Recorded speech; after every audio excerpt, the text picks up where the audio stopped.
I find in the Christian life, in being a disciple of Jesus, I find that sometimes things just aren't so simple. They're just not as simple as we want them to be. They're not as simple as we even present them to be.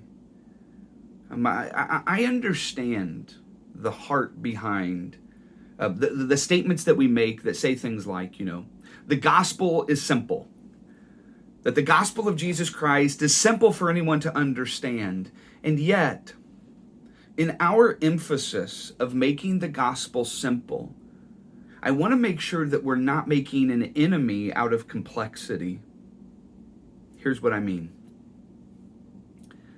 The truth of the matter is, right now, really for the past 4 or 5 months, I've been doing heavy rounds of counseling for myself. Not because my, marriage is struggling. It isn't. It's actually the best it's been in the over 18 years we've been married.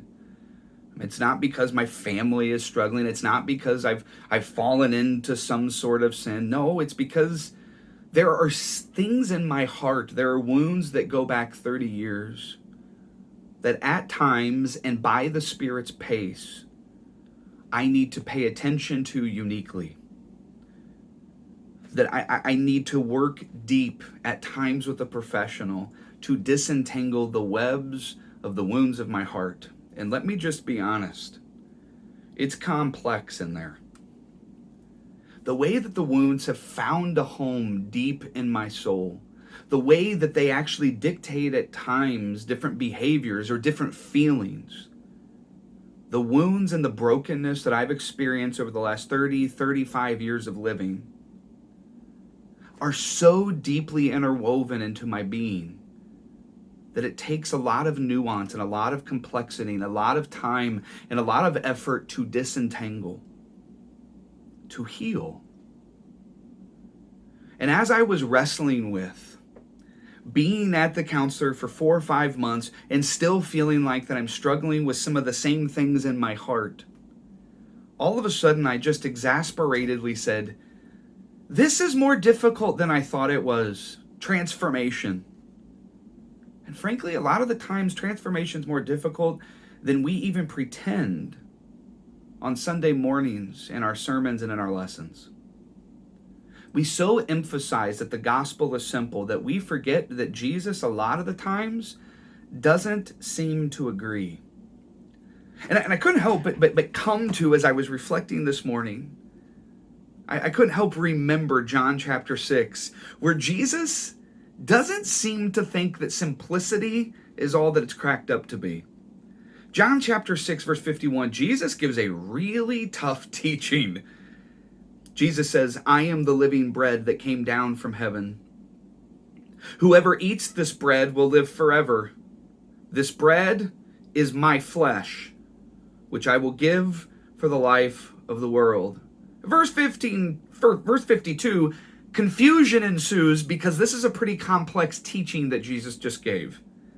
It says, then the Jews began to argue sharply among themselves. How can this man give us his flesh to eat? That's a good question, because it's kind of a strange thing that he said. And in verse 53, Jesus makes it worse. He makes it more complex. He says, very truly I tell you, unless you eat the flesh of the Son of Man and drink his blood, you have no life in you. Whoever eats my flesh and drinks my blood has eternal life, and I will raise them up at the last day. This is getting weirder. Verse 55, for my flesh is real food, and my blood is real drink. Whoever eats my flesh and drinks my blood remains in me, and I in them. This just got not just strange, but super complex. And whenever the crowd craves something more simple, Jesus pushes them deeper into the complexity. And even whenever they threaten to walk away, Jesus refuses to relent. Verse 60. On hearing this teaching, many of his disciples said, this is a hard teaching. Who can accept it? Aware that his disciples were grumbling about this, Jesus said to them, "Does this offend you? This complex teaching? Then what if you see the Son of Man ascend to where he was before? It just got a little more complex. The Spirit gives life," he says in verse 63. "The flesh counts for nothing. The words I have spoken to you, they are full of the Spirit and life. Yet there are some of you who do not believe." That's an understatement. Because in verse 66, this is the result of this complex teaching. From this time, many of his disciples turned back and no longer followed him. Then Jesus looked at the 12 in verse 67 and said, "You do not want to leave too, do you?" Notice how Jesus seems to be centered on complexity, unapologetically, refusing to allow it to be more simple. Why? Because while we need a gospel that is simple to understand, we also need a gospel that is so complex that it can heal the complexities of our wounds. There is nothing simple about our brokenness. There is nothing simple about how the wounds infest themselves and permeate everything that we are. Yes, we need a gospel that is as simple as "come and follow me." But in order to heal all that is broken, we need a gospel as complex as "eat my flesh and drink my blood." Here's my challenge for you this week. Embrace the complexity.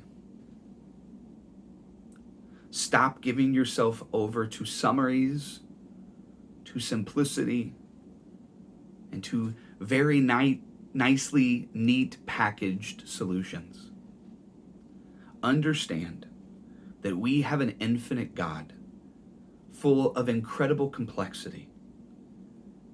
And it is that truth that gives us hope that the complexities of our wound in comparison to him have met their match.